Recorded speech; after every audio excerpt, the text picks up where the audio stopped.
ایک بار دل سے سبحان اللہ کہہ دو، ایک بار دل سے سبحان اللہ ایک بار کہہ دو، محمد صلی اللہ علیہ وسلم کا فرمان ہے زمین و آسمان تیری بھری ہوئی ہے بدیوں سے، تیرے گناہوں سے اللہ معاف کر دیتا ہے ایک بار سبحان اللہ۔ اللہ کے نبی صلی اللہ علیہ وسلم کا فرمان ہے کہ جب آدمی نماز پڑھ کے اس جگہ پر بیٹھا، جب تک کسی سے بات نہیں کرتا، جب تک اپنی جگہ چینج نہیں کرتا، آسمان تک فرشتے اس کی مغفرت کی دعا مانگتے ہیں، اس پر رحمت کی دعا مانگتے ہیں۔ کتنی دیر لگتی ہے آیت الکرسی پڑھتے ہوئے؟ کتنی دیر لگتی ہے اخلاص فلق ناس پڑھتے ہوئے؟ کتنی دیر سبحان اللہ والحمدللہ ولا الہ الا اللہ پڑھتے ہوئے لگتی ہے دیر؟ اور ہم ایسا پڑھتے ہیں نعوذ باللہ نعوذ باللہ، سبحان سبحان سبحان سبحان سبحان سبحان سبحان استغفر اللہ استغفر اللہ الحمدللہ الحمدللہ، میں کیا پڑھیا کی پڑھ لیتا جی، عادت پئی ہوئی پرانی۔ اللہ اکبر، ایک بار دل سے سبحان اللہ کہہ دو، ایک بار دل سے سبحان اللہ ایک بار کہہ دو، محمد صلی اللہ علیہ وسلم کا فرمان ہے زمین و آسمان تیری بھری ہوئی ہے بدیوں سے، تیرے گناہوں سے اللہ معاف کر دیتا ہے ایک بار سبحان اللہ کہہ دو، ایک بار۔ اتنی بے رخی، پھر دعا بھی نہیں مانگتا،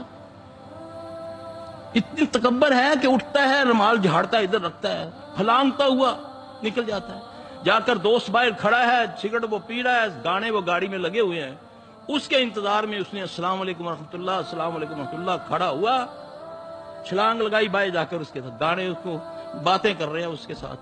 جس نے اس کو دینا ہے اس کو اتنی بے رغبتی۔ اللہ اکبر کبیرہ، اندر مر چکا ہے ہمارا، ہم نے مانگنا چھوڑ دیا۔ اللہ کے بندو، جب تم نے کتنا بڑا عمل کیا ہے التجا کرو، یا اللہ میں نے یہ نماز پڑھی ہے یا رب العالمین، اس کو قبول کر لے، التجا کر اللہ اس کو قبول کر کے، یا رب العالمین میرا فلاں معاملہ ہے اللہ تو اس کو ٹھیک کر دے، میری بیٹی کا معاملہ ہے، میری بہن کا معاملہ ہے، میرے جانور کا معاملہ ہے، وہ مانگ تو صحیح، اور رونا نہیں آتا، رونے والا منہ بنا لے اللہ کے بندے ہیں۔ لیکن اتنی پڑھا، پھر وہ الفاظ نبی پاک صلی اللہ علیہ وسلم فرمایا 100 بار جو سبحان اللہ پڑھتا ہے اس کو پتہ کتنا ثواب ہوتا ہے؟ اسماعیل علیہ السلام کے دور کے 100 غلام آزاد کرنے کا ثواب ہے، جو 100 بار کیا پڑھ لے سبحان اللہ۔ اور ہمارا پڑھنا جان چھڑانا، آیت الکرسی بغیر اعوذ باللہ کے، سلام پھری، اگر کسی کو اللہ نے توفیق دے دی چلو آیت الکرسی پڑھنے کی، سلام پھیرنے کے بعد نہ اللہ خدا نہ اعوذ باللہ پڑھا، اللہ کا حکم ہے فَإِذَا قَرَأْتَ الْقُرْآنَ فَاسْتَعِذْ بِاللَّهِ مِنَ الشَّيْطَانِ الرَّجِيمِ، اللہ کہہ رہا جب تم قرآن پڑھنے لگو تو اعوذ باللہ پڑھ لیا کرو۔